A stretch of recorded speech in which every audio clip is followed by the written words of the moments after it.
আজকে আমি এমন একটা জিনিস তৈরি করব যা সবারই খুব পছন্দের একটা খাবার। হ্যালো ভিউয়ার্স, আসসালামু আলাইকুম। সবাই কেমন আছেন? নিশ্চয়ই ভালো আছেন। আমি আলহামদুলিল্লাহ ভালো আছি। কে বলতে পারেন আমি আজকে কি বানাচ্ছি? আপনাদের কষ্ট করতে হবে না, আমি বলে দিচ্ছি। আজকে আমি বানাচ্ছি চিকেন মোমো। আমি বানাচ্ছি আর আপনাদের সাথে একটু শেয়ার করছি। আমি চিকেনগুলো ব্লেন্ড করে নিচ্ছি।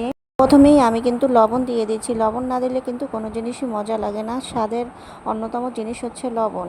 পরে আমি কাঁচামরিচ, পেঁয়াজ এগুলো দিয়ে দিয়েছি। আর রসুন, আদা আমি তেলে ভেজে নিয়েছি।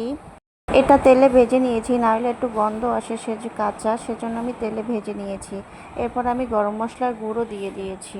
মশলার মাপটা কিন্তু পরিমাণ মতো দেবেন, নাহলে কিন্তু অনেক মশলার গন্ধ আসবে, খেতে ভালো লাগবে না। সব জিনিসেরই কিন্তু একটা মাপ আছে, মাপ ছাড়া দিলে কিন্তু কোনো জিনিসই ভালো লাগে না।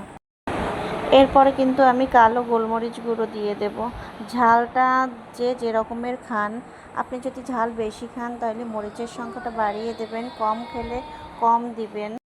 আমি ঝালটা কিন্তু মিডিয়ামে দিয়েছি, কারণ আমার বাচ্চারা খাবে, সেজন্য আমি একটু মিডিয়াম দিয়েছি। এরপরে আমি জিরা ধনিয়ার গুঁড়ো দিয়ে দিয়েছি। তারপরে আমি যেই তেলে আদা রসুন ভেজে নিয়েছিলাম সেই তেলটা উপরে দিয়ে দিয়েছি। একটু গরম গরম দিতে হবে। আমি কিন্তু সাথে আরও দিয়েছি গাজর দিয়েছি কুচি করে, তারপর ধনিয়া পাতাও কুচি করে আমি দিয়েছি। অনেক সময় কি বাচ্চারা এরকমের সবজি খেতে চায় না, সেজন্য যদি আপনি এর ভিতরে সবজিটা দিয়ে দেন তাহলে সবজির ভিতরে যে ভিটামিনটা থাকে তা ওরা পায়, যেটা বাচ্চাদের শরীরের পক্ষে অনেক গুরুত্বপূর্ণ। সবগুলো উপকরণ আমি একসাথে করে মেখে নিচ্ছি। ভালো করে মেখে নিতে হবে। ময়দাটা কিন্তু আমি অনেক আগেই ডো করে রেখেছিলাম মেখে, সেটা আপনাদের দেখানো হয়নি। এখন কিন্তু আমি মোমো বানিয়ে ফেললাম। আল্লাহ হাফেজ।